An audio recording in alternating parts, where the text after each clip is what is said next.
There's a reason resentment towards France still runs deep in parts of Africa today, and it's not about people refusing to move on. It's about the past never fully closing. Let's unlearn another colonization story. My name is Noreen, and this is Real Africa Stories. I want to walk you through this properly, from the beginning to now, because once you see the full line, a lot of today's anger suddenly makes sense. So we start in 1830 when France invades Algeria. I want to be clear here because people sometimes soften this part. It wasn't a protectorate situation. Algeria became a settler colony. That matters. Land was taken on a massive scale and handed to Europeans. Algerians were pushed off their own land and ruled under a separate legal system that allowed collective punishment. Entire communities could be punished for the actions of one person. Violence wasn't a side effect, it was a structure. This approach becomes the blueprint for French rule elsewhere in Africa. By the late 1800s, during the scramble for Africa, France expands across huge parts of West and Central Africa. This is where I always pause, because colonization isn't just about conquest. It's about redesigning a place so it serves someone else. Roads, railways, and ports get built. And people point to this and say, but infrastructure was development. Yes, but development for what purpose? Many of those railways weren't built to connect African towns so people could trade, travel, or thrive. They were built to move peanuts, cotton, timber, rubber, and minerals from inland areas straight to the coast, and then straight out of Africa. From that point on, whole economies were locked into one role: extract and export. That's why even today many countries export raw materials and import finished goods. That didn't happen because Africans lacked ideas or ability. It happened because the system was designed that way. And this is where things get uncomfortable, but it matters. Forced labour was a real and widespread part of French colonial rule in many regions. People were compelled to work on roads, railways, and plantations under threat of punishment. If you've ever wondered how massive infrastructure projects appeared so quickly, with so little concern for local life or safety, this is how. This wasn't just physical harm, it was psychological. Being told your labour, your body, your time didn't belong to you.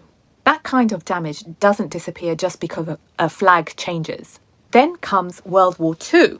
Hundreds of thousands of African soldiers fight for France.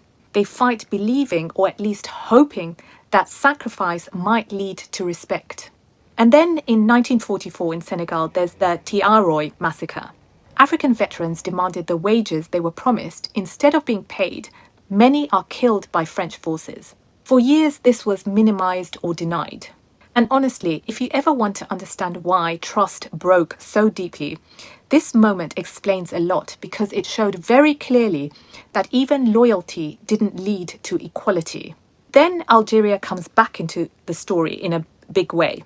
From 1954 to 1962, Algeria fights for independence, and this war is brutal. Torture, disappearances, mass repression. These are not rumours, these are now acknowledged parts of the historical record. France has admitted that torture was used, but acknowledgement came decades later, long after the damage had settled into families and memory. Algeria gains independence in 1962, but by then the relationship between France and Africa has already been shaped by generations of violence and control. By the 1960s, many African countries gain independence. And this is where people often stop the story and say, well, that's the end of colonization. But independence doesn't automatically mean sovereignty. Because if your economy is still structured around external interests, if your leaders are pressured behind the scenes, if military bases remain, and if key financial decisions are influenced elsewhere, then freedom becomes conditional. This is where people use the term franc Afrique, not as a conspiracy theory, but as a way of describing networks of political, military, and economic influence that remained after formal independence. Now let's talk about money, because this is where colonization becomes very modern. Several West and Central African countries still use the CFA franc, a system that originated during French colonial rule. It's changed over time, but the core criticism hasn't gone away. It can limit monetary independence and keep former colonies tied into a financial system they didn't design. And currency matters. It affects inflation, borrowing, crisis response, and how much freedom a government actually has when things go wrong. This isn't abstract. This shapes daily life. Now, let's come right up to the present. In Niger, uranium has been extracted for decades, including through French nuclear company Orano. France relies heavily on nuclear energy, and that uranium helps power French homes. Yet, Niger remains one of the poorest countries in the world, with limited access to reliable electricity. And this is where people start connecting dots. Because when resources continue to flow outward and wealth continues to accumulate elsewhere, people don't experience colonization as history.